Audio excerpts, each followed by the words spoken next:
মাত্র ১৪০ দিনে প্রশান্ত মহাসাগর পাড়ি দিয়ে বিশ্ব রেকর্ড গড়লেন স্কটল্যান্ডের তিন ভাই। এওয়ান, জেইমি ও ল্যাচলান ম্যাকলিন নামে এই তিন ভাই মাদাগাস্কারের ৪০,০০০ বাসিন্দার জন্য সুপেয় পানির ব্যবস্থা করতে তহবিল সংগ্রহের উদ্দেশ্যে সমুদ্রপথে দুঃসাহসিক অভিযান শুরু করেন।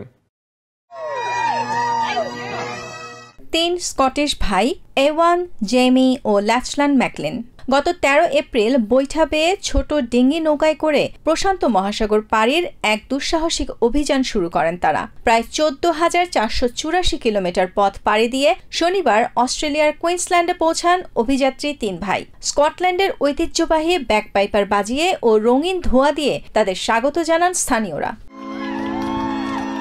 তিন ভাইয়ের উদ্দেশ্য ছিল মাদাগাস্কারের ৪০,০০০ বাসিন্দার জন্য সুপেয় পানির ব্যবস্থা করতে অন্তত $১ মিলিয়ন তহবিল সংগ্রহ।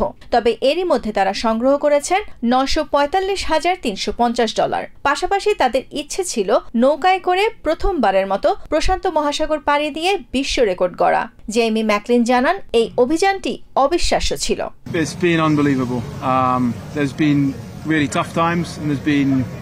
Euphoric moments, and I think it's been an experience that the three of us will never forget. But I think the thing that's underpinned it the most is the support we've felt from friends, family and people all around the world. তাদের যাত্রা শুরু হয় পেরুর রাজধানী লিমার উপকূল থেকে। প্রাথমিকভাবে তাদের লক্ষ্য ছিল ২ আগস্টের মধ্যে গন্তব্য অস্ট্রেলিয়ার সিডনি উপকূলে পৌঁছানো, কিন্তু ঝড়, উত্তাল সাগরে দুর্ঘটনা ও নানা কারণে তাদের প্রাথমিক লক্ষ্য পূরণ হয়নি। ঝোড়ো বাতাসে একবার নৌকা থেকে পড়ে যান সবার ছোট ২৭ বছরের ল্যাচলান।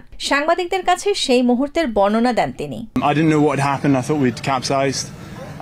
And then the next moment, I go from standing in the stern position, looking out over the boat, checking for waves. Next moment, I'm looking at the back of the boat, looking at the stern. And then, fortunately, Ewan saw it happen, reacted super fast.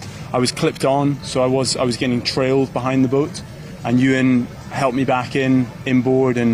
স্থানীয় সংবাদ মাধ্যম জানায় ২০১৪ সালে এককভাবে রুশ নাগরিক Fyodor কোনিওখোভের ১৬২ দিনের record ভেঙেছেন এই তিন স্কটিশ ভাই।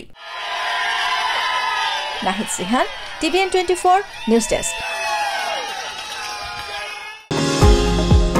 নিউ ইয়র্ক থেকে সম্প্রচারিত TVN24 টেলিভিশন বিশ্বজুড়ে বাঙালির কণ্ঠস্বর।